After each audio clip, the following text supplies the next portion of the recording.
What's up, everybody? Welcome to the PixelPlay Podcast. My name is Adam, aka CS Radical. Joined as always, Chris, aka Jen and Chris, Kaylan, aka Catastrophe. We got a lot to talk about, and it was a good run. Xbox had a good run of us only talking good things about it, and now eventually, as all things as go, something bad has to happen. We have to have the conversation. Now Xbox is trash again. We're going to go through all of that. We're also going to talk a little bit about the Stop Killing Games initiative, because it's not like anything's been going on with that in the last week. It's been going absolutely bananas. But the first thing I want to do is tell you guys how much of an idiot I am.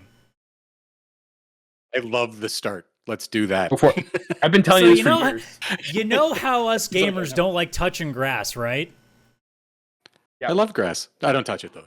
Well, I cut it. I mean, Kaylan, you associate this because your kid plays T-ball right now? Yeah. So I play softball on Sundays, and normally it's one game. That's it, and that's fine. Well, it was a doubleheader on Sunday, and as all of us Canucks know here in Ontario, it was a heat wave. It was 35 fucking degrees plus humidity. That's Celsius, by the way, for people with the correct temperature rating. It was stupid hot out, but it's 2 games. It's fine. But I also said yes to helping another friend who had a team for a doubleheader as well. Oh, so from how many? 2 p.m. to about 10 minutes ago, 8:30, with no real breaks in between, aside from the 20-minute drive that it took me to get from one ballpark to the other. I was just outside in the sun. I would have trained with MLB The Show. MLB The Show, yeah. You should have just stayed in and played that more. I would have cut ties with that friend instead of do that. I would have never spoken to them again. I had folks tell me, well, why did you say yes to helping that team out when you knew there was a heat wave? I'm like, that's the thing. I said yes before the heat wave was announced. It's different. Yeah. So now, are you in a league where you have to wear pants, or can you wear shorts? Oh no, here's the thing. Sunburn aside, you won't be able to see it on camera. I have the sort of blistering on my forehead. That's all the sun has done to me. What it did do to me otherwise was I got so overheated and from doing so much activity in the span of 8 hours that I imagine once the adrenaline wore off when I went to bed Sunday night, since then, everything fucking hurts. Everything fucking hurts. To the point that, I like to imagine, you know when you watch videos of humanoid looking robots, like the Boston Dynamics stuff, and how the legs are more they're not really outstretched that much. It's just more like they're shuffling. That's been me for 2 days now. Oh, but also funny. And then the best part is, you know how us gamers use our hands a lot, right? Yeah. You know what's hurt the most the entirety of this time? The fucking wrist. Uh-oh. Of all the things, because here's the thing, if I sit down, my legs are generally fine. It's not until I get up. But the second I do any sort of movement with my arms, it's just shooting pain in my wrists, all for the last fucking 2 days. It sucks. I'm sure that's healthy. Yeah, I'm sure. Oh, I'm sure it's great. I'd still take that over heat stroke, don't get me wrong. I'll take heat exhaustion over heat stroke. Don't get me wrong. I was never fucking dizzy and vomiting at any point, but I just imagine it's like those old cartoons you used to see where the guy gets stuck in the sauna or whatever like that, sweats it all out and comes out 60 pounds lighter. And I just imagine that's what happened to Adam. As you know, with me, based on how skinny my fucking arms are, there's not really much else to lose at that point. So I would basically be dead. Yeah, no, we're in the opposite camps. I am at the point where if I get a flesh and disease, I got 6 months before I have to be concerned. 6 Oh, that's funny. My initial thought on Sunday was, look, it's gonna suck, but I'll just make sure I'm hydrated. I actually basically none of my body was exposed to the sun except for basically that, which was the one place that got hit. Because I have compression sleeves on and everything. I was wearing full pants and socks, so that was fine. The only things that could have possibly gotten burned would have been basically the front of my face and my hands, and if you're batting, you're wearing batting gloves for most of it anyway. So realistically, I came out of that part fine. It's just the rest of my body went, fuck you! I've still gamed. Yeah, I've still played MLB The Show for most of the last 2 days because I learned very quickly that mouse and keyboard is not an option because the way that my arm sits on my desk, no, wrist was not having any of it. It's way easier to sit in just like a seated position with it, with a controller. So, yeah, there's been a few games that I'm like, I want to play you right now, but until my wrists stop telling me to fuck off, I can't. I love how you fucking wrecked yourself playing like 77 hours of straight baseball. Come home and you're like, I can't do anything. I'm going to go play digital baseball. Like you immediately went back to the thing that hurt you. Well, I'm sorry, but can anybody name the Sony exclusives that's come out recently that could help me take some of that time out? That's what I thought. Death Stranding 2. Oh, okay. Actually, interesting Sony exclusives. Got him. Wait, no, that's not exclusive, is it? That is true. Yeah, it is. It is. For now, it is. For now. Tells you how much I'm paying attention to it. Got him dead to rights, folks. We're 5 minutes in. I got him. Got him. All right. Well, I'm going to stop talking now. So, Chris, what have you been playing? I've been playing a lot of different things. The Steam Summer Sale happened, so I fucked up and bought a lot of stuff. All right. How much money did you spend? Not a lot of money. The Steam Summer Sale is great. The things are so cheap. It's like Sorry, I guess I should have rephrased the question. How many games did you buy? Yeah, that's the worst part. I've definitely bought over 10, but some of them are the repurchase of games I already had in my backlog, and I'm like, if I don't buy this here, I'll never play it. For example, I bought. He's buying Balatro, and they're like, "Are you sure you have this in your library?" He's like, "Sure, buy." I mean, would I? Can I buy codes for friends and just redeem them for myself? You can do that in Steam. You can. But yeah, so I got especially because of fan of the show Soupy mentioned how well it ran on the Steam Deck.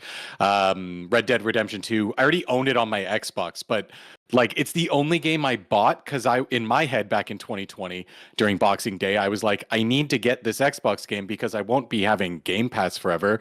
Microsoft reward points won't keep me going that long, and I'm covered till January 2027. And there's no way I'm not playing a Game Pass game because the FOMO of the game might be removed is there.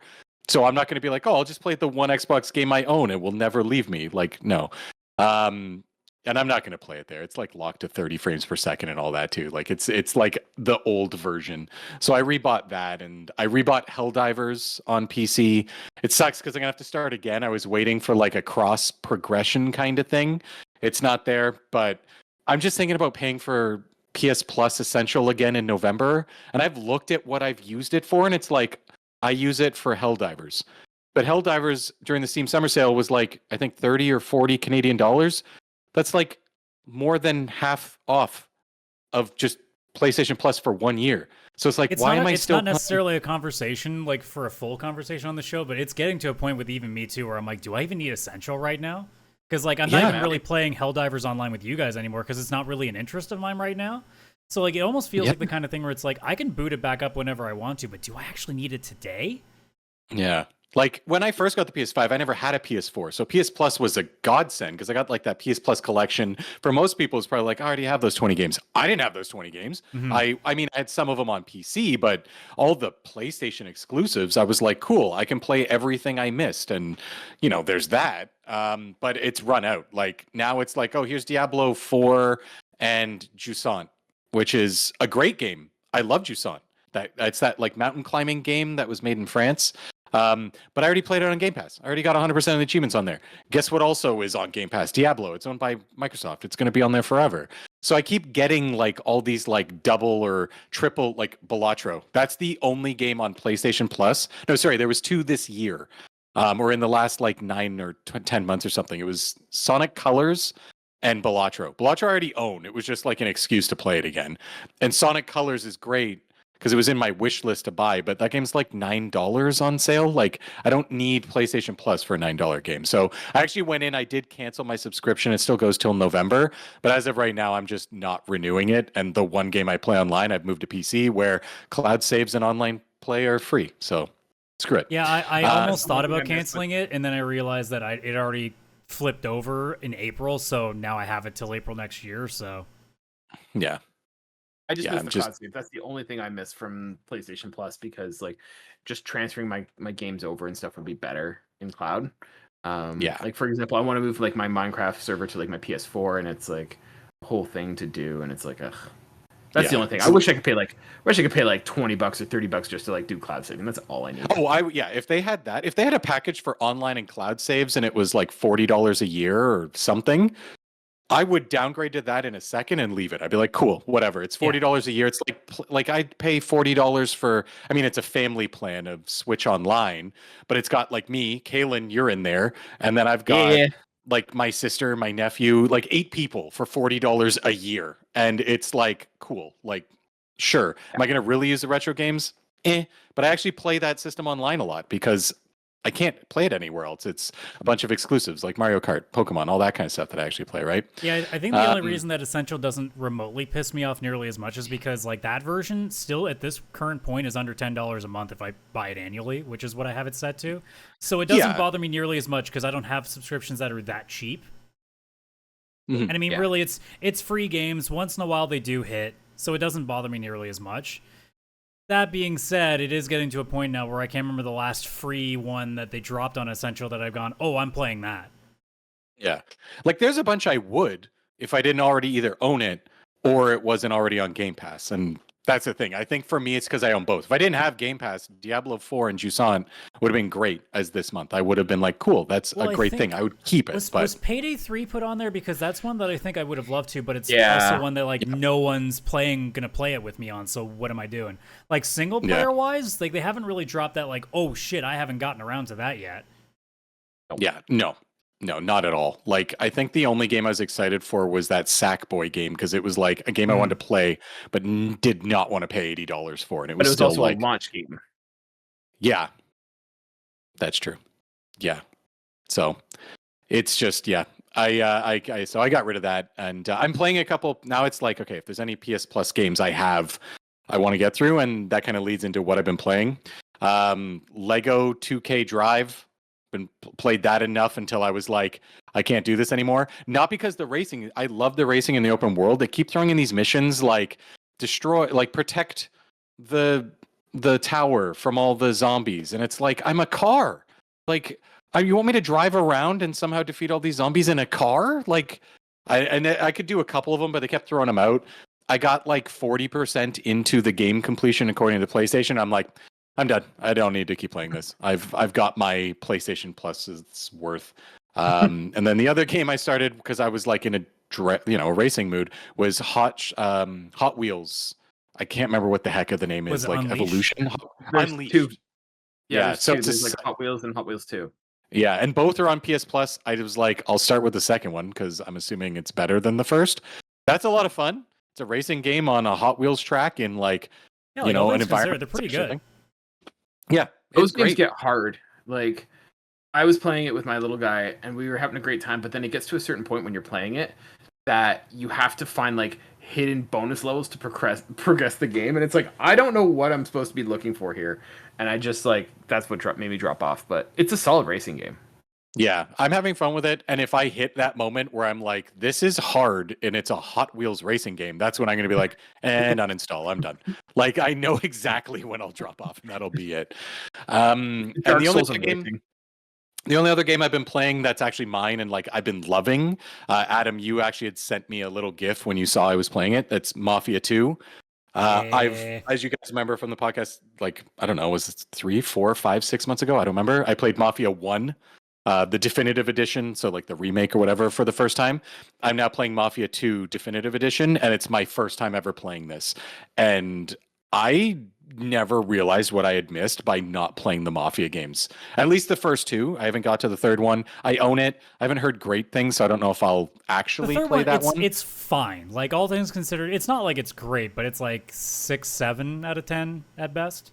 Okay, yeah. I wanted to play these because I want, just in case there's any like characters, like their prequel kind of connection in the Old Country game that's coming out, because it could be where like we'll see some of the characters from Mafia 1, but like when they're 20 or 15 or something, maybe. I don't know. Like, I feel like there's going to be some Easter eggs like that.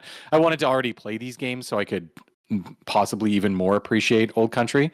Loved the first one, and this one is also fantastic. Like, It's hard to tell like if this one is better than the first so far because I'm only on chapter 7, and this is a very old game, but just in case, spoilers, if you don't want to hear, like skip ahead by a minute. I'm at the part where you go to jail. I just got arrested and I'm going in there. I believe that it's going to like pick up and more is going to come here. Game's already amazing so far, but I feel like this is one of those turning points in the story where shit's going to like change, or maybe some characters from the first game will be in the jail or something. I don't know. But yeah, I'm at that, which is chapter 7, I think, out of 18 or something. But yeah, this game is a lot of fun.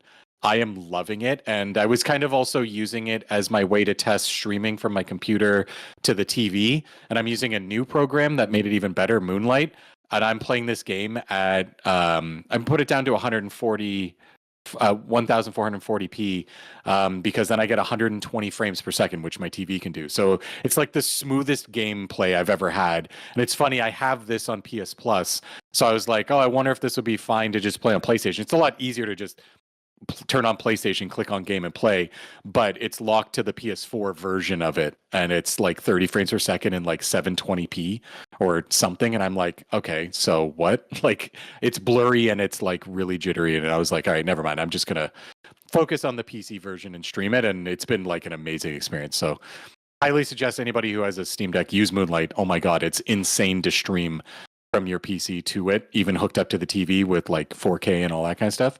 And also play Mafia 2. If anybody hasn't played this, I'm assuming I'm the last person. I feel like I'm the one that missed out. Everyone's like, yeah, no, yeah, we all played this.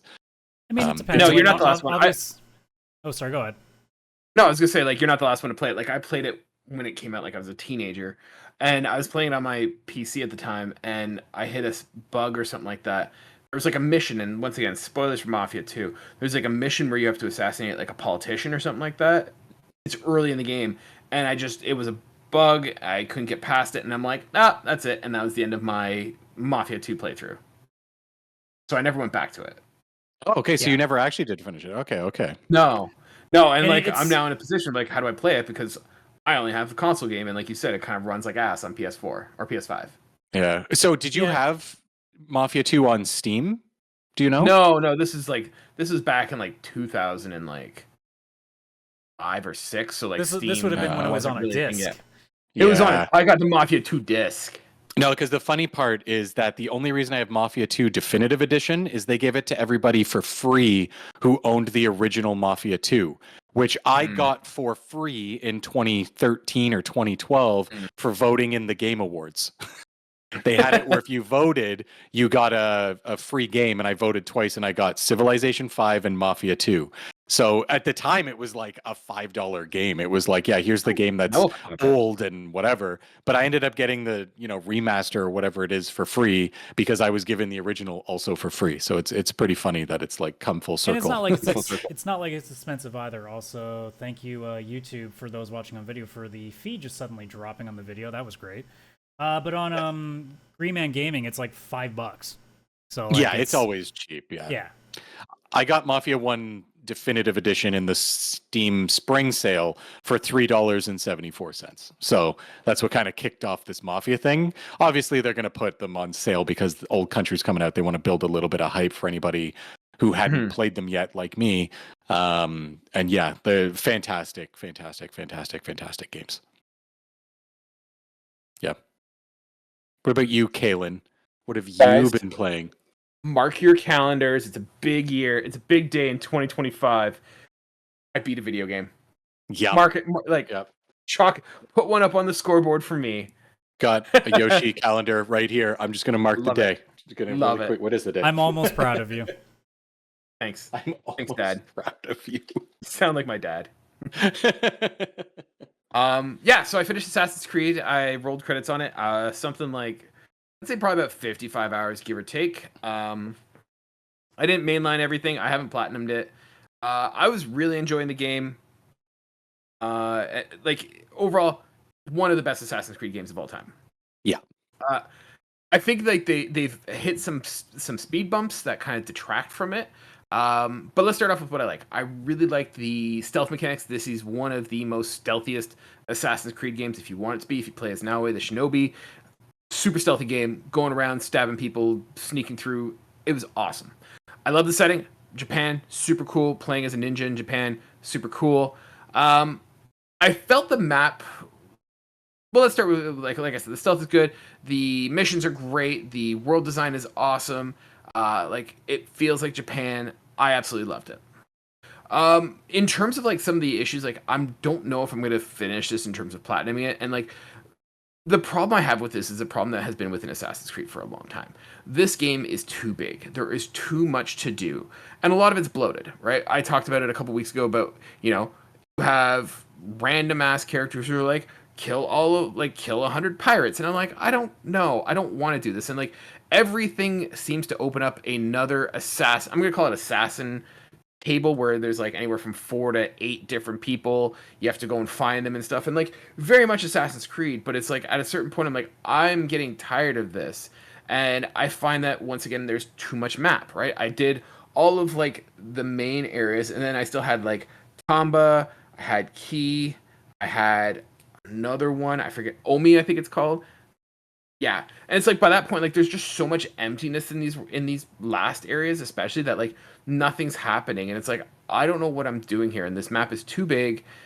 It's just, this is like the equivalent of like, hey, I got a 32-ounce steak. It's a delicious steak, I'm enjoying the steak, but at a certain point I've had too much steak, right? And that's what it is with Assassin's Creed. This is well designed, this is well made, but there's just too much that like I get sick of it before I'm done my meal. And so I wish that they had kind of scaled this back and had a little bit less filler in it, and it would have been a tighter experience that would have been much better. The other aspect that I didn't like about this game is like the story. I like the overall feeling of the game, but I had very little idea of what the hell's going on in the story. Like it's supposed to be this idea, and I'm going to spoil like let's spoil the prologue for you. So essentially like there's a warlord going around killing everybody, kind of, supposedly the bad guy. You kill him, and then you're like, you have to kind of go and stop these like warring factions from tearing Japan apart. Cool. Very Japanese history kind of narrative. But the problem is, I don't feel like anything bad is actually happening in Japan. Things seem pretty chill for the most part. People are kind of like, oh yeah, we don't have enough food and stuff like that. And like, that's just a general thing in history. That like, I don't see the civil war that's supposedly happening here at all. Like, the story just doesn't make any sense. It just plays the role of like, it's bad, but they don't really show you what's bad. You're just told that it's bad. I don't even know what the hell they were doing. I was just like, go kill this person. I'm like, okay, like I'm some sort of Manchurian candidate, and they just say, go do it, and I just go do it without thinking. That's what happened. And then like, I feel like for me, I don't know what it was, but I feel like Yasuke was an afterthought in this game. Like, they were making a Shinobi Naoe game, and then we're like, oh crud, like what if they don't like the stealth mechanics? We need something that's more melee focused, and put in Yasuke. I have no problem with Yasuke as the character. I thought he was really cool. Neat to see his story and stuff, but like I didn't like the gameplay of just being a melee brute. Like there was no like I was like, and once again I'm gonna spoil like the last little bit of it, but there's like an issue there where in the last bit, like the last 4 targets are pretty much just Yasuke targets. Like you can't go through stealthing. So I've been building out this stealth, assassin character, and kind of putting a half effort into Yasuke because I'm not playing him. When given the option, I'm playing as Naoe. And then the end of the game is just, nope, go be Yasuke, and you're just mowing down people. It was fine, but it was the last bite of the meal, and it wasn't satisfying. It's like, going back to the steak analogy, it's like the last it's bite. Almost would have been better had they either created it as a smaller, like, Assassin's Creed Mirage level game, but it was just Yasuke, or like a DLC after the game came out. Because like he could still be a part of the cutscenes and all these other things, but then they reveal like later, oh, here's like a 5 to 8 hour campaign that's just Yasuke, and here's this different gameplay mechanic we're gonna try. Because again, it kind of reeks of Ubisoft trying to check off boxes, right? Of just like, well, what if people don't like the stealth? Well, maybe we'll throw in a little bit more like melee heavy stuff here. If you wanted to try that, guys, like you could have just, here's a DLC with this character that you guys liked, we hope, when you play the actual main game. And, if that goes really well, then maybe we can look at something like that as being like our next quadruple A project like Skull and Bones was. And it'll take us 20 years to make it. I think the problem is that Assassin's Creed as a franchise has painted themselves into a corner, in that you have the traditional fans from Assassin's Creed 1 up to and including Syndicate, and then you have the Odyssey Valhalla group, right? And they are two different games. And so now you've got two games that are both popular, and you have the stealthy Assassin's Creed fans who aren't huge fans of the RPG Assassin's Creed, and then you have the RPG crowd that is maybe not a fan of the stealth mechanic. And so Assassin's Creed needs to figure out which lane they want to be in, because right now they're skirting both. And in my opinion, except this was they a don't. detriment. They want to be in all the lanes, which is the problem. Well, that's the thing. Like they're trying to have both, and like they're skirting the line, and it's not working. So they have to decide what they want to do with the franchise. So I don't know. For me, I'm saying a lot of negative things. They're adding in like that. Is there a really big purpose to the base building mechanic that it kind of introduced you to? Because I hated it. That was pretty much like the final nail in the coffin with me already being bored with the map. But they put in that whole thing. It's like, oh look, if you got to tilt these buildings around to kind of make them work on the base area. I'm like, I don't care. I didn't do a lot of the base building. For me, you have to use it a little bit like for the armor, because eventually I got like gear that I just wanted to keep. And so I just had to have an armor and upgrade that, but I didn't build anything else. And I didn't feel like there was a need to. I didn't use a lot of the allies. Like the allies felt like they were not really useful. Once again, playing as a stealth character, I don't need someone who's going to come in and start beating everybody up, giving away my position. So yeah, it was a lot of filler in this game. But that's not to say like it's not a bad game. Like I actually really enjoyed most of this game. I'd say probably the last 2 hours was when I was starting to feel that fatigue after 55 hours of playing this. So for me, I still stand by this as one of the best Assassin's Creed games, probably in the top 5, if not the top 3. Yeah, I want to see where it goes with more and stuff, but yeah, overall for me, I'd put this game at like 5 out of 6 on like the PixelPlay like scale. So if you like Assassin's Creed, this is definitely more of it. I don't know if it's going to win anyone over into the Assassin's Creed territory. I still think like something like Ghost of Yotei? Yeah. No, the other one. What's the other one? Now there's two, and I don't know which one's which. Ghost of Tsushima is still the better. Yeah. That's the better samurai game, and I still think Ghost of Yotei will be better as well. But this is still a solid. If you want to play like a ninja ancient like feudal Japan game, this is right up your alley.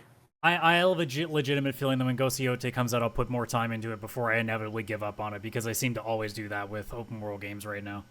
Yeah. Yeah. And then other than that, so I've started, like I've got a game that I'm starting, and there's a game that I want to play. So I don't know. Have either of you guys played like The Plucky Squire? Because I'm kind of saw that game and I want to play it. I tried it, and I understand why a lot of people liked it. I just couldn't stick to it. Okay. What was your like hesitation for it? I don't know. I guess I just wasn't vibing with the gameplay. Like, I thought it was super fucking cute. Like, I love the design choice they made with it. I just couldn't get on with the gameplay. It was just kind of like not like fully getting me in. It looks like it has like old like Legend of Zelda: Link to the Past vibes, and that's really calling me, especially with my Switch, because my Switch is like desperate for a game to play, and I'm almost finished Super Mario World or whatever whatever Mario game I'm playing. Mario Kart. Oh no, you're playing Odyssey. One with the one with Bowser's Fury. 3D 3D World. Yeah. So like it's on sale right now for like $30, and I'm like, do I buy Plucky Squire and roll the dice on that one? The other one I started playing yesterday was Expedition 33. Nice. I just fainted out of happiness. Well, no. So hold your breath, Chris. We got to see that if he likes it first after a little while. This is a big moment. So it's good. It has like I feel that it's like hooks getting into me. I feel like the starting of that game, like the prologue, is not a good way to start that game. Like it is really slow and really boring. It is welcome to a turn-based RPG, but yes. Yeah. So I was like, man, this is not a good way to like welcome me into the game. I like the turn-based combat. I think that's cool. It is not my strength. Like I've scaled the difficulty down to story. I'm playing on story because I can't be bothered and I don't have time to master and perfect. Given the timing of all of it, that makes honest sense. Yeah. So I'm like, I want to play it. I want to play it. I want to see where the story goes. It seems very cool. It gives me, and this is going to sound sacrilegious because I know a lot of people didn't like it, very much in that same category as like, what was it called? Siege of Dawn or like whatever that game was that I played last year. Flintlock? Flintlock, yeah, same sort of vibes, and like I'm kind of curious to see where it goes. So I can see that. Yeah, like it feels like a high quality AA game. Like it doesn't feel AAA, but like considering it's made with like 30 people, like that's super impressive and stuff. So yeah, I'm gonna stick with it. I was kind of on the fence between doing this or Doom Eternal, and I'm not promising that I'll finish Expedition 33 first, but I might switch meaning over to the Dark Ages, not sorry, Eternal? Dark Ages. Thank you. Yes, Doom Dark Ages. Just because it seems like it's a faster game that I can get through, but I'm kind of liking it. So play it through. I'm not going to go to higher difficulty. I don't want to get good. I don't want to. Oh, you don't need to. I don't want to deal with getting like having to repeat boss fights over and over. Like if I lose once, fine, but I don't want to have to take 5-10 turns. I'm not doing the Elden Ring again. I don't have time for that. See, what you're feeling right now is why we grind levels. We just want our characters to be level 99 and the pure perfect build so that we can just one-shot everything and get through it. Except for the final secret boss, in which case I was like high 80s and it was still whipping my ass in the second phase where I went, nah, I don't care about trophies. We're fine. Yeah, I got that one. It took me like 12 attempts and my characters were all maxed out to level 100 or whatever it is. And I just needed that perfect RNG battle. Like I had a trick where it was like I either kill him in one hit or I die, and it took me 12 times. Yeah, but so we'll see. Like I'm not saying like it was like rough at first, but like I finished the prologue yesterday and I'm like, I don't know about this, and I started up today and I played like a little bit and I was like, oh, I kind of see the appeal. Like I kind of want to see where this goes. Well, once you get to the point where you're like getting close to ending the first act is when you'll start to really see where it's going. Okay, cool. Yeah. I was going to say Act 1 is very much like an uphill thing where like not an uphill like a struggle. What I mean is like it's more of an uphill graph in the sense of like the more you play, the better the game gets, and but like not like, oh, you have to get through the first act then it's good, not like oh, get through the first hour of the movie then it's a good movie. You're finally going to start to understand like where the intrigue's coming as you keep getting closer and closer to the end of it, because you're like, oh, now I want to know what's going on with that. Oh, what's going on with this? Like it gives you a few things to be interested in. Because the thing that like I've said many times in the review is that while there's certain things that I don't personally like about the way that they've decided to go with it, the large reason why I stuck with it for as long as I did to the point of finishing it was because there were so many interesting things that I'm like, okay, like I don't personally like X, but I really want to know what the fuck's happening with Y. Yeah. Yeah. And then there's me where I wanted both X and Y in my veins, just inject it all. Well, enough about Lune. All Lune. Holy, I will, yeah, Lune is my girl. Lune is the X, Y, and Z. Yeah, 100%. Holy. So I know you guys were griping about like a lack of a mini map on there. So far, it's not bugging me, but I do wish that like at the very least, I know there's like a compass in like a sub menu. I wish that there was like a compass available at all times. Yeah, like something just telling you which approach direction. It from like a treasure like hoarder guy. Like I just want to make sure that I'm not missing any items. That's just my thing. Yeah, that's the reason why I don't like that there is one or isn't one, I should say. Yeah. Oh, Kaylan, I'm so excited you're playing that. Every half an hour, like your happiness in the game just keeps going up until you're like at the end of Act 1, and then it's just like you're at peak, like, oh my God. And then you just, all of Act 2 is just this crazy high where you're like, I don't know. It's so good. Well, I'm interested too because like it's gonna be neat for me because this is not a genre that I'm super well versed in, right? And like, look, if this becomes your blueprints for what it has been for me, like I'd love that. Like, and I've never been opposed to the turn-based RPG. I've never been a fan of the tropes of the JRPG, right? So, like, that's kind of where I fall. Like, so for me, like, the fact that this doesn't have that yet kind of intrigues me, and I'm kind of excited to see where this goes. Yeah, I think the tropes that are in this from JRPGs are not the tropes that would bother you. The only one maybe is the worst you're gonna get is like the odd weird character things, like what they do with Eskia. For those who have played it, like there are going to be characters like that where you're going to be like, okay, that's a little weird, but it's not like, you know, here's the Japanese like talking cat that turns into a magical girl sort of like trope. Yes, exactly. Like that's the stuff I'm like, no, which is my shit. I can't suspend that amount of disbelief. Yeah, like, the other thing too is like I'm curious because I'm coming in somewhat late to this, that I'm curious to see how the hype impacts my perception of this game, right? Like a lot of you guys came in having just played it when it was fresh off. I'm coming in where everyone's like, "Oh man, game of the year," and it's got that potential. That's true. Now, like we both played it when we were like, "Okay, hopefully this is good. Hopefully it's good." Yeah. And then you're coming into it and be like, "Well, clearly it's going to be game of the year this year." I will report back to you guys in 4 months. I am an hour further. It's a bit better than the last hour. Oh, that's exciting. Yeah, enjoying it on Game Pass and dusting off the Xbox and playing that again. Yeah, the Xbox. You got a lot on the Xbox you can play through. That Oblivion, if that would interest you. You got Doom.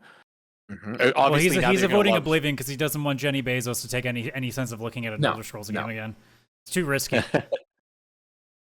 Also, like if he loves Expedition 33, Metaphor ReFantazio's on there now too. So like, it's clearly the next step. That's the next step. This is a gateway. This is a gateway game. I see.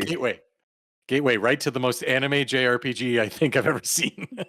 I've got to actually one day like sit down and like come up with a proper pathway of like, okay, how can I slowly build from like assuming you end up really liking Expedition 33. It's like drip feed just a little bit. Like how can I slowly upgrade him to the point that he's like, it's like, man, have you guys heard of like this Persona series?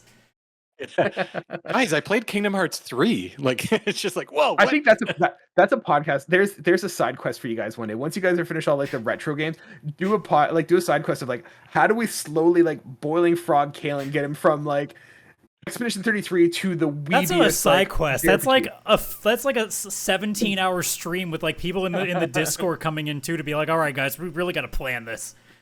The most honorable mission I would ever take part in. We just got to move the bar this much. Like, sure, Kaylan, this might not be yours, but just look past this one thing, and then just look past this one thing, and then this one thing, and then yeah. Then I'm playing Kingdom Hearts. I can't wait to get you into Yakuza. You know. Then we get off the JRPGs and it's just like Kaylan can't play anything that's not Japanese. Like it's I'm playing it subtitles. I'm playing it with like original voice acting. I mean, real talk though, Chris, like Sea of Stars isn't that far off though. You probably could get into that. Guess another game that I repurchased on the Steam Summer Sale. Of course you did. Well, that's because I have it on Game Pass and they added this big free DLC. And I don't know when I'm going to get to it. And it's like if you want to fight a train, I understand. Yeah, you fight the train. They do the thing.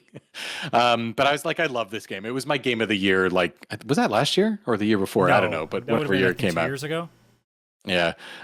It was on sale for like $20. I'm like, if I buy it now, I actually went on my computer and like transferred my save from Game Pass or the Xbox app to the Steam version, and boom, I had my save there and everything. I was like, okay, cool. If it leaves Game Pass, it leaves Game Pass. I don't need to worry about playing through a 20-hour DLC of this game or whatever it is. But I will fight the train. All right, can I finally ruin this by talking about what I've been playing? Why didn't you start with it if it was going to ruin it? Because that was the fun. We're going from Expedition 33 to wherever you're taking us. I'm ready. You already like had Mafia. Your turn, Adam. You said MLB. Nope. Can I interest you guys in Date Everything? Oh my god. It speaks for itself, right? Yeah, I'm interested in this game. This looks hilarious. Kaylan, I think that this should just be for you. This is all you, man. So look, next one after Expedition. So look, I know what you're thinking. Really, a fucking visual novel about dating household things? Here's the thing. This is on brand. This is very on brand for Adam. No, for me, no. I'm not saying that. I'm like you being like, should I actually be even interested in this? To answer that question, no. Honestly, I'm not gonna say an absolute no, because here's the thing. It's so fucking clever and it's so stupid. It's like, it's a fucking parody of this shit, and it's actually really goddamn funny. Like, I'm still very early into it. Obviously, like I said, the last couple of days, wrists have really not been a great case for mouse and keyboard, so not a good idea. Yeah, you can make the joke there, too. I'm sure somebody probably just heard, like, his wrist... Somebody was thinking it. I was like, don't say it. It's all right, I'll say it. Honestly, though, like... There's a few characters that I'm like, you really missed out on a good chance here. But, like, some of the shit they've done, like Chris, Ben Starr is the door. It's the first character you meet other than your sunglasses. It's Dorian the Door. It's fucking fantastic. Matt Mercer, yes, Matt Mercer, like voice of everything, and obviously big Critical Role guy, is a D20. So yeah, you can romance your D20. Oh, I love that Clyde from Final Fantasy 16 as a door. I think I've met like maybe 15 to 20 different things. I'm not even close to finishing the list. And that's not even like finishing their stories, that's just starting. So like there's a lot of ones in there that I'm like, all right, yeah, it was gonna be really hard to make this one good. And then there are others where like, how did you fucking make that well done? Like there's just some where it's so ridiculous, and I don't even like the video game console. Yes, of course, the video game console is my favorite one so far. Of course it is, has to be. But like, the bed is just perfect. The bed is fucking perfect. And yes, her name is Betty. Of course it is. But like, I'm not going to sit here and tell you that it's some transformative game. It's just dumb as shit. It's cleverly written, and it's got an absurd amount of voice actors in this game that clearly are not getting paid much of anything and just went, fuck yeah, I'll do this because this sounds fucking stupid, and I totally want to voice a microwave. Yes, I do. A dateable microwave. Yeah.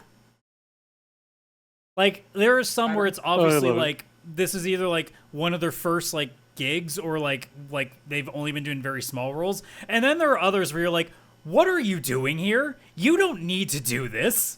And then you realize like, for walking? Yeah. Well, okay. Well, let's slow down a little bit there, bud. But there's a few voice actors that I've seen so far attached to this being like, I know you can't be getting paid that much for this. You're clearly doing this because you thought it'd be fucking funny. And I don't blame you. Pro Baker just can't turn down a game request.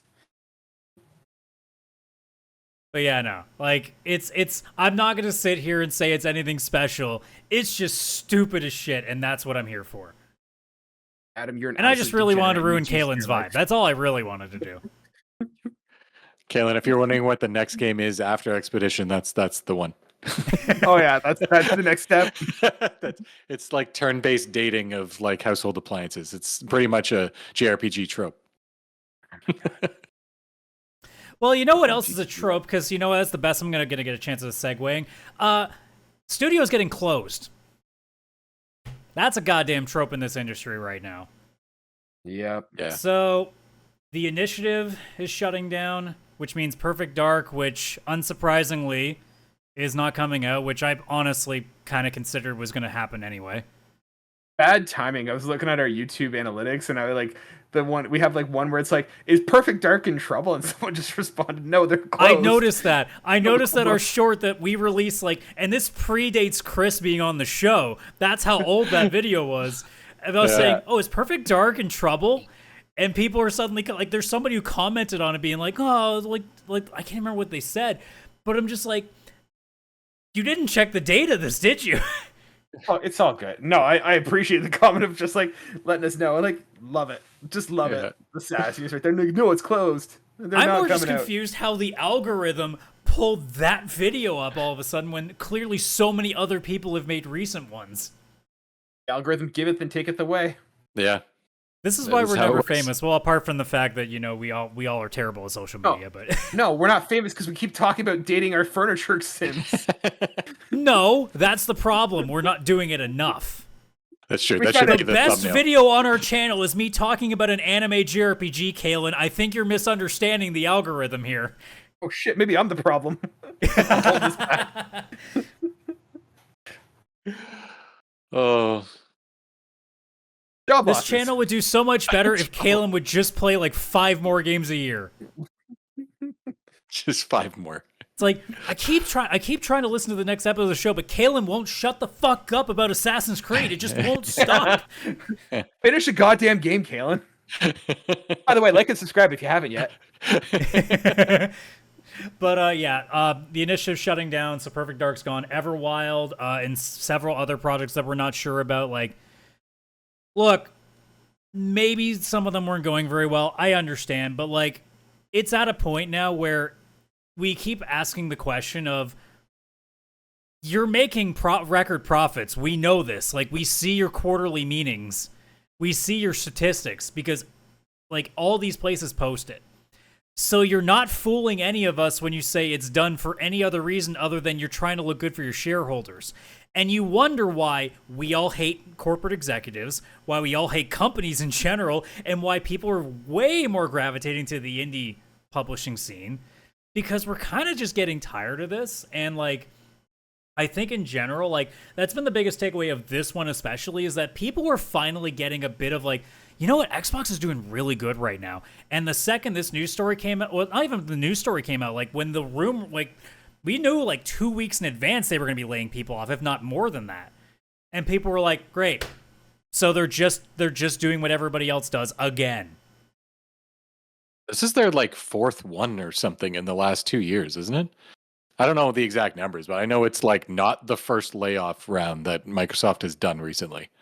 But remember, it's not the publishers' problems. It's not the people working. It's not the, you know, the CEOs or anything. It's the people working underneath. They got to take the hit. Let's keep this in mind too, right? Like, we got to make sure that the people making, like, oversized salaries are the ones protected. Like, so I can understand canceling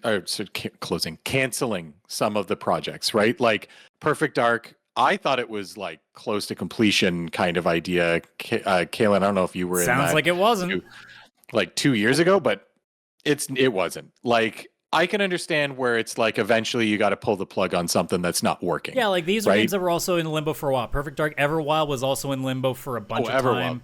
Yeah, I kept forgetting that. And there's obviously games that never got announced, so you never know how long things have been in development or whatever. So it's hard to say, but, like, I mean, maybe Contraband's just somewhere in that list too that we just haven't heard about, like stuff like that. Who cares about Fable? Yeah, Fable. Like, is that okay? Like, here's the thing. I think Fable has to be okay because they've shown so much of it now that and people kind of expect it at this point that I think they're like, fuck. Like, yeah, I think that's if they say that's being canceled, I think that would actually spark a lot of pissed off people. Yeah, 100%. Like, I don't think, like, look, like, we're sad about people losing their jobs and stuff. Like, that part's never gonna not be annoying to people. But, like, I don't know if there's that many people that are, like, super upset that Perfect Dark's getting canceled. Look, like, we all are at that age that we miss the OG, but, like, Perfect Dark hasn't been relevant since the N64 because, let's be honest, Zero was very forgettable.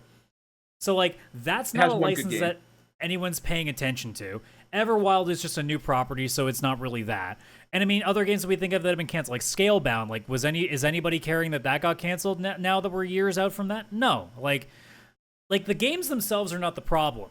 I don't think. It's the fact that, once again, we're literally throwing a bunch of people into unemployment because, generally speaking, as we've learned with a lot of these things that get canceled, it's a bunch of people at the top that don't know what the fuck they're doing, that are making bad decisions, and because they have to look good for shareholders, that they have to make decisions to make the budget look good. Exactly. And that's my issue with it, because it's like, sure, cancel Perfect Dark, but just, like, to close down the initiative, and, like, I guess everybody's let go, or like, and it's not even like it was like, you know, clearly, well, if Perfect Dark was in a much better scenario, maybe it would have been fine. No, we learned that's not true because Hi-Fi Rush was getting stupid amounts of praise, and they shut the studio down almost immediately after. It did its one thing, and it's like, okay, this is not feasible. We're done. Doesn't fit with our books. Doesn't fit with our whatever. Yeah, like, it's these kind of things where it's like, reality just strikes us right in the face. Like, this is a company first. This isn't it's never been about the games. It never will be about the games.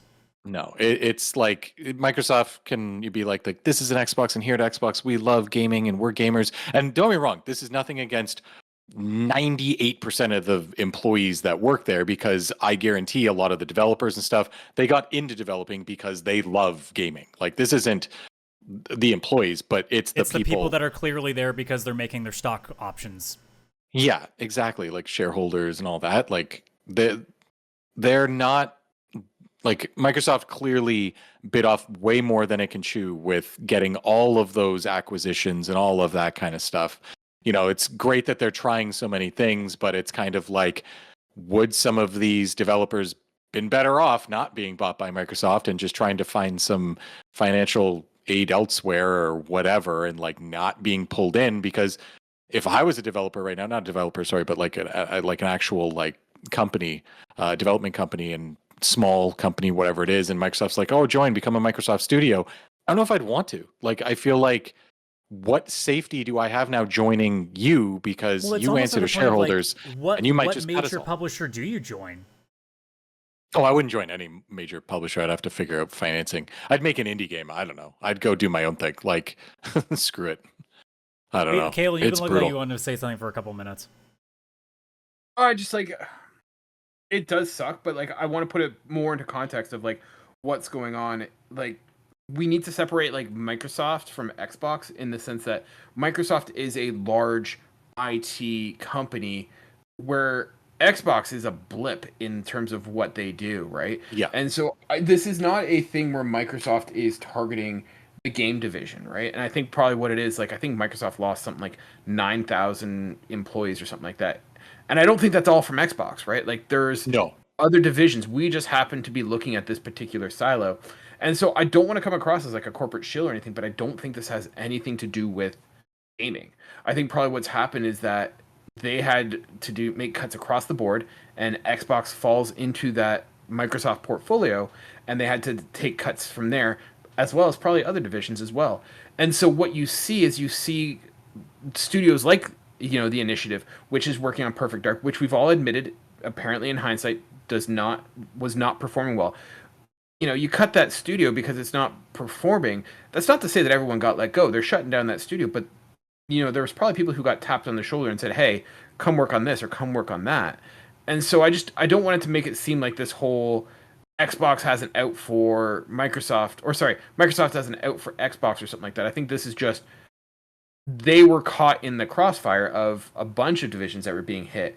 And so, I don't know. I don't want to like minimize, I don't want to take it away, but I think we have to look beyond the scope of just what's in gaming, because across the IT industry, we're seeing massive amounts of layoffs on a regular basis. So, 100%. So, not taking away what we're saying, but just like context, right? It's not a targeted thing against Xbox and studios.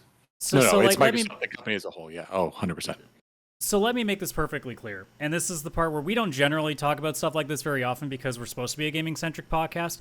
I don't care whether or not this has anything to do with the gaming division or not. What I care about is that a bunch of rich people who do not need the fucking money that they keep making are cutting the lives of people that are now out of work that can't make ends meet. That's the actual problem that I have. And we obviously are living in a world right now where most of these people are based in a country right now that is clearly going out of its way to fuck over anybody that's not making $1 million or more a year. So, like, and I know you're trying to give context, Kaylan. The reality is I'm not defending. I do not give a fuck about the context.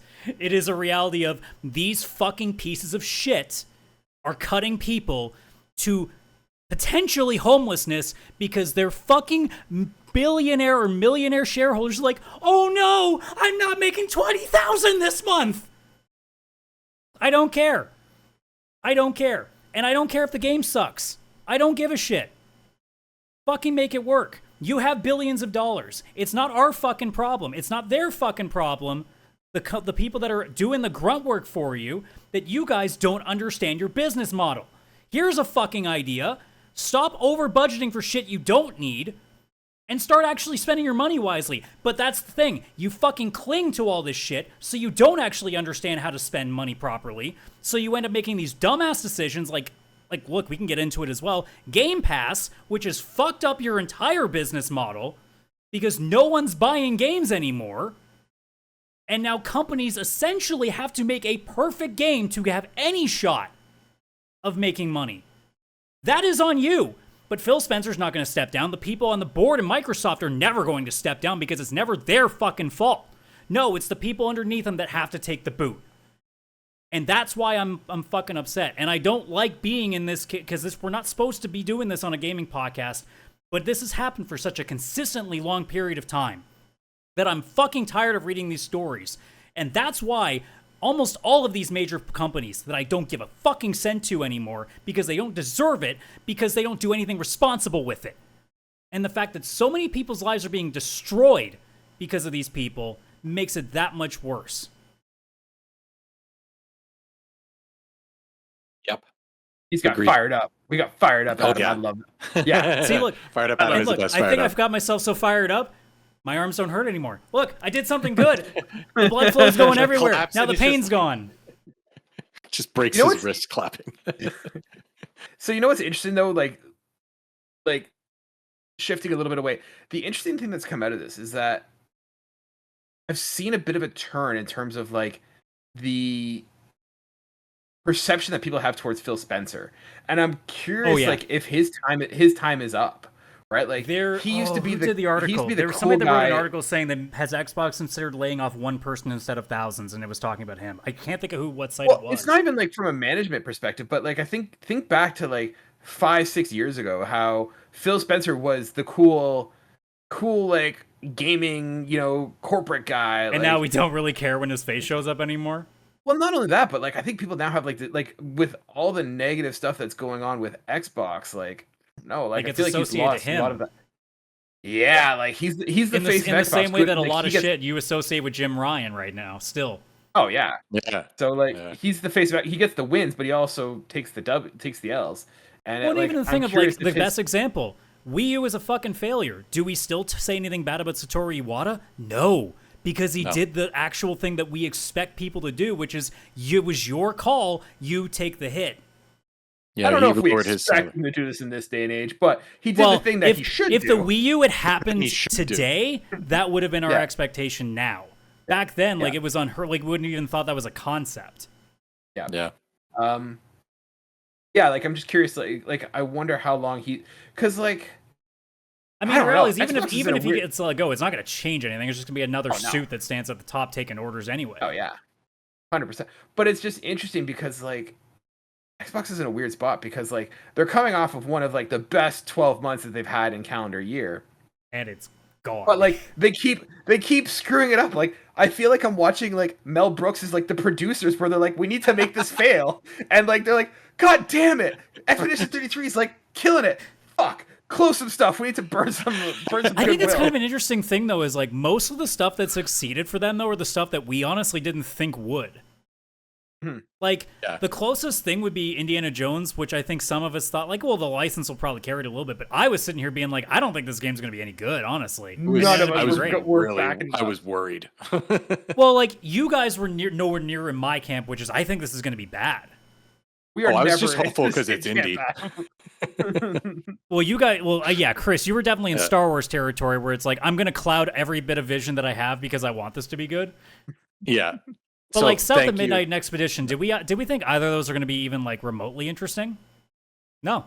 I think we thought Expedition was interesting, but like once again, it wasn't. Well, I mean, in the sense of like, did we think it was going to be like award potential? Game of the year. I didn't think it was going to be game of the year. Not even game of the year, like even award potential.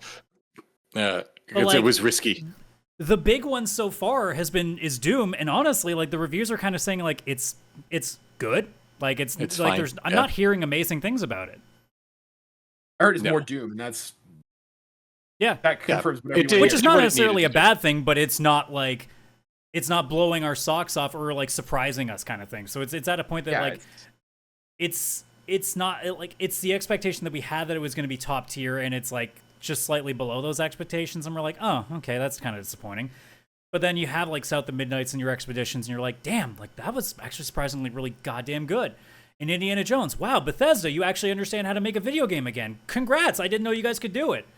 And all of a sudden, Xbox is like, all right, all that's goodwill, gone. Yeah. Remember the surprise drop of Oblivion? Yeah. Now let's go fire people. Like it's just back and forth. Not to bring it back to real life right now, but like again, you guys, like I know it's the end of the quarter. Look, I know I work for a financial company now. I understand quarters. Okay, I get it. You do understand just how fucking tense the world is about anything about relating to people that are not rich as fuck right now. Could you not have waited a little bit longer? Could you maybe have waited? I don't know, like. Maybe even one more quarter, but probably 6 months. Because, like, the one big beautiful bill thing right now is kind of, like, people are not wanting to hear anything about rich people getting something. Fuck off. Yeah. Yeah. Now, when you're in the corporate world, you live one quarter at a time. No, they don't care. Yeah. They're waiting to see how long it takes until we start, making guillotine games again. It's funny. I just want to point out, because there was some discussion in the Discord about how is Xbox sustainable and stuff like that. And I went on the record that I was I think a year or two ago in this podcast saying the sustainability of Game Pass is unsustainable. Oh, yeah, and I think we had that conversation where I said, look, I don't care if it is sustainable. All I care is I'm getting games for fucking less. I'm in. Yeah. Until it's not like that, I'm cool with it. And then if it gets really bad, like how things are with Netflix and Amazon Prime and fucking Hulu and all these other things, then I'll check out. Which is already kind of what I've done. But I think this is part of the conversation. This is some of the consequences of Game Pass. Yes. Right. 100%. Absolutely. So yeah, and it's not sustainable. It's not at this price, and not with how it works. Unless it was something where Spotify, I feel like the reason that one's a little bit more successful, I'm sure that music artists would probably not be overly happy by it, but I think it's the more your song is listened to, the more you make. I think that's how Spotify goes, and I don't think. But it's also a thing too that now that physical media is not much of a big thing in music anymore, aside from vinyl collectors and stuff. The reality is that I don't think most artists even really pay attention to what Spotify does anymore, because most of their money is now being made in merch in their concerts. Yeah, I was gonna say that's the thing. The playing your Spotify is more of a marketing tool now that happens to give you some pay. It's almost it's almost like a YouTube trailer essentially. Pretty much, yeah. It gets your song out there. You want to get on playlists and stuff, to the point that unless you're Billboard Top 40, you're probably not making much off of your streams. But even still, I think someone like Taylor Swift, even as popular as she is, would have made more money once upon a time selling records instead of getting royalties. If we were in the late 90s, early 2000s, these people would have been making fucking bank. Yeah. So yeah, and that that's the thing with the gaming industry. There are no, well, I guess there is gaming concerts for music, but there is no other outlet. If you make a game, it's either on a streaming service like Game Pass, or you buy it. And it's kind of like movies right now, right? There used to be renting movies. A lot of Hollywood films, that's where they made their money.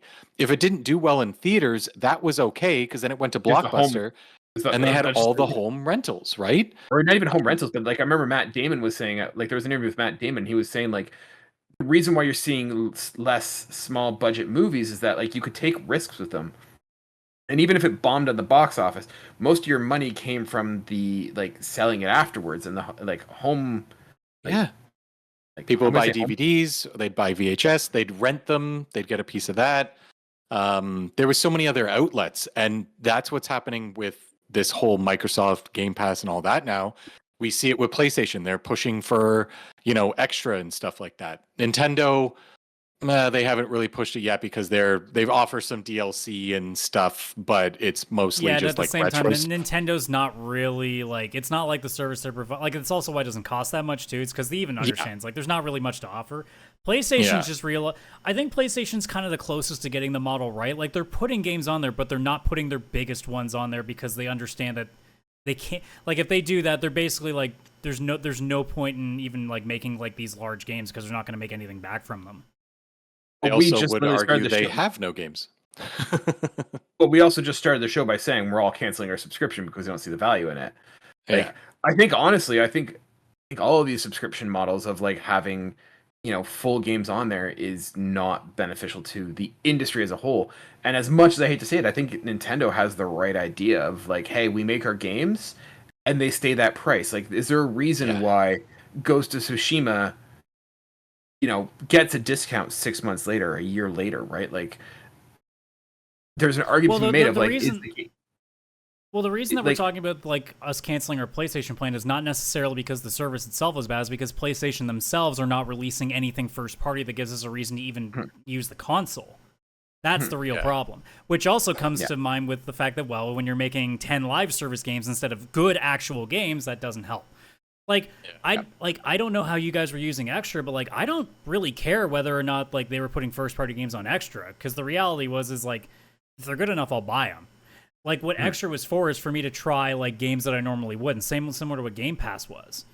The problem was is that Extra was a little bit pricier, if I'm not mistaken, because it's been a while. It was a little more expensive, and they didn't have nearly as vibrant a catalog that was constantly adding to it. It was like once a month, and it wasn't really like much of interest. Like they were always 5-year-old games, whereas Game Pass was bringing a lot of new stuff right away, whether it was indie or whether it was their own stuff. So I think, like, not to go deep into that conversation, I think if even like half Extra's pricing, I don't think I care. Like, I think I'd be okay with it, but it's just the problem that it's as pricey as it is, and it's not renewing itself with as much interesting stuff right away. I don't think like that business model is completely broken. I just think like the way that it's like they've tried using it just isn't conducive to like long-term usage. I think it's a slippery slope because go ahead, Kaylan. Go ahead.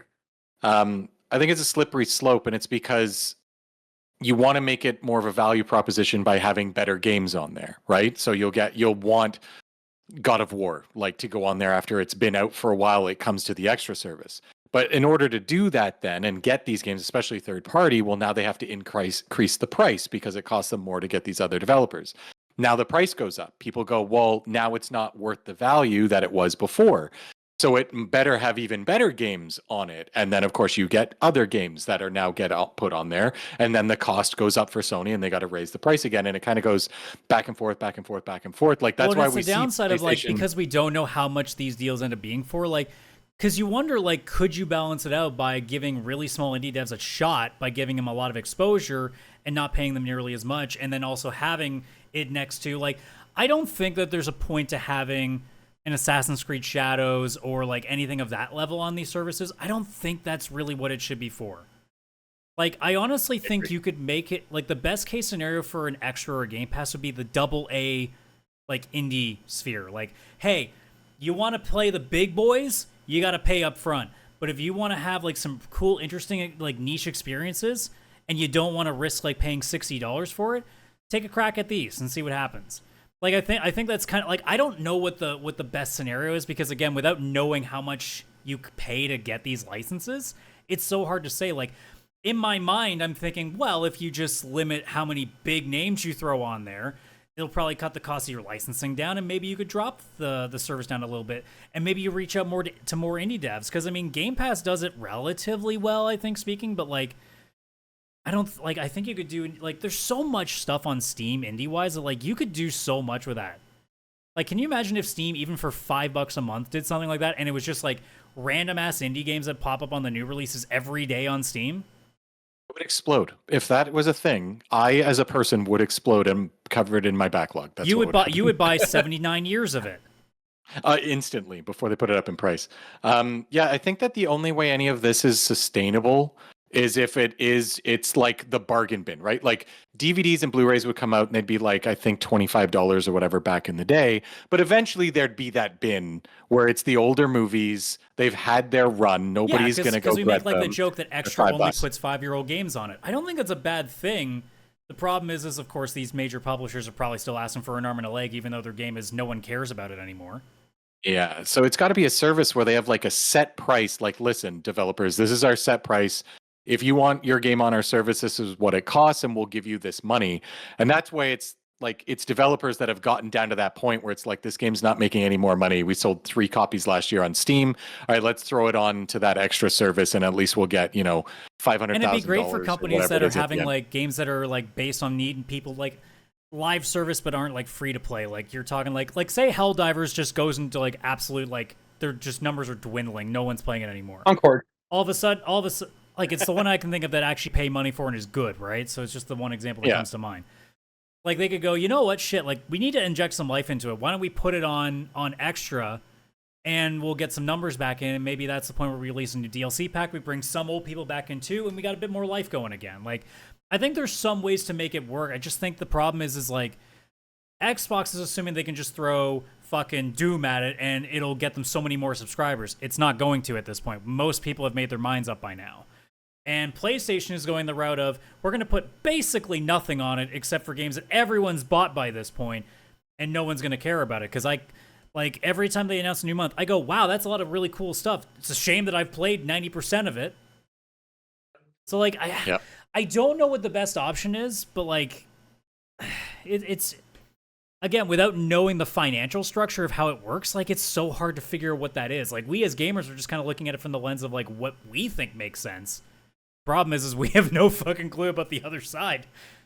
I kind of like your strategy of like doing it where it's not the AAA first party games, but rather giving exposure to third party indie unknown kind of games. And like, I think Sony not putting the new, like, Spider-Man 2 not being on their day one makes sense.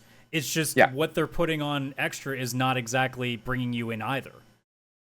I'd like to see it more like kind of what you're suggesting, and like do like almost like a PlayStation or Xbox spotlight, and do it in a way that like it gives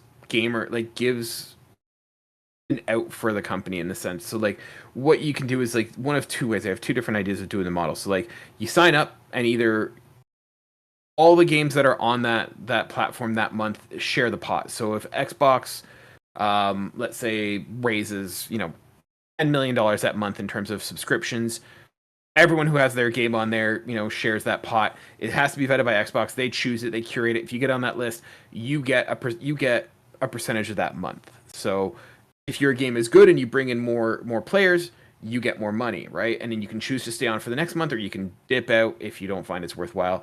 Or you do a situation where you sign up, you get approved for this thing, and then you get a cut of the downloads off of this, and then or like the interactions, how many players you have, like you get kind of that reward based on that. And that's the way I would see it doing it. But you have that problem that you have to figure out that balance between value and like basically value. Like I look at it for me, and like with Xbox Game Pass, like I'm grandfathered in at like $15 a month. And for me, like that makes enough sense that I need to play 3 games a year to justify that price. If it goes up to the fact, like let's say I'm paying that $25, $30 a month for 12 months, I'm paying $300 a year. That's 3 brand new games on my Xbox. Like, and it's starting to get way out of your range now with the amount of time. Especially for me. But I'm also like, I'm getting to play the first party games, right? So like Willis, like the service that benefits like, hey, do you not have anything to play and like just looking for something to play? That's a very niche group of gamers who like you guys, where you guys have a lot of time and play a lot of games. Most people don't play a lot of games a year, so like they're not going to be, I'm so starved for games that I need to go out and find random gems. I'm just looking, like I'm going to play the hits that come along, and I fall more in that category, not because I'm not into the industry, but just because I don't have time, that I can only play the hits. Right, I don't have time to go. It's the other reason why Xbox putting all their major games on Game Pass doesn't make any sense, because there's a large portion of people that are probably not going to play it right away, and you're also getting a bunch of people that were definitely going to pay full price for it, and now you're just giving it basically to them for free. Yep. It feels like the best scenario would be to put your best games off of those services, and then find another way with smaller games, especially ones that won't cost you that much to get them on the thing, and just do it that way. But again, like without knowing the business model and how that actually functions, like it's so hard to say what that looks like. But you know what? This model that we have of Game Pass isn't going to last, and this is what we see with every, like, think of how good Netflix was when it first came out. Think of how good Uber was when it came out, right? Like they always design it to be the premium, like, wow, this is too good to be true, until they've taken over the market. They've become like the dominant leader, and then they start like, hey, raising the prices, and there's no competition at that point, right? We all keep joking that Xbox is working its way slowly to becoming a third-party developer. Like that's just kind of where it seems like it's going. The thing is, though, I think that would work for them in the sense of, look at how successful the Xbox games have been on PS5, and that's not Game Pass. There's no Game Pass there.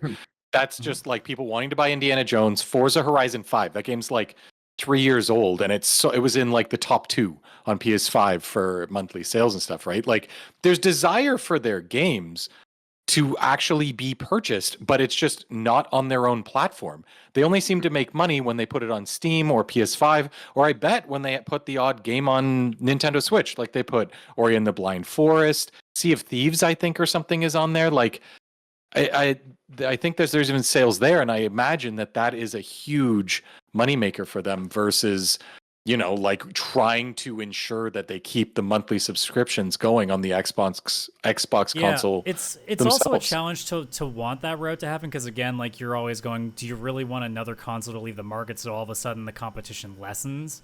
And now Sony's really basically home free to be like however stupid they want to be. Oh my god! I completely agree. Because that's the problem too. Is like we kind of see where it's going, and it's not good. No, but the thing is, Xbox, like, if it was just consoles, there was no Game Pass. Like maybe this quarter, Xbox would have done well because of the games that were coming out that were theirs. But imagine the last few years, like they did lose with Game Pass. Like imagine how much fewer consoles would have been sold for Xbox if Game Pass didn't even exist. I think that them having to go third party is going to be I think they kind of made that choice already when they started being like a PC thing too. I think they kind of just made that decision for themselves. Yeah, but I think that's also a smart decision because it's them combining their two markets, right? Like if you take the Switch, the reason that was so successful is Nintendo was struggling with the home console and even starting to not struggle as much. Their handheld console was, I think, stronger. But they were like, we can't have these two. Like we're so divided and it's like we're not doing well enough at either. Let's combine it and just have one focus. We get the Nintendo Switch. Genius, right? And I think that Microsoft having like, well, we have Windows, we have the PC side, we have this home console Xbox just runs a weird version of Windows. Like Microsoft Edge is on the Xbox and you can just like search the internet in a really weird way. But yeah, like combining that into just like one product, I think makes sense because they can like focus on it. And I mean, it's kind of interesting because like I'm trying to always game on a PC on my TV. And it's like, do I want to build a PC for the TV? No, I don't want to do that. Do I want to stream it? Well, I have no other choice. But you get like a home PC that plays Xbox games, especially if it plays all the original ones like 360 and all that, and it's a PC, so you can it'll have limitations. It's not going to be fully open, but it can do multiple things. I think that's the only way they kind of stay relevant and maybe even go into their own lane.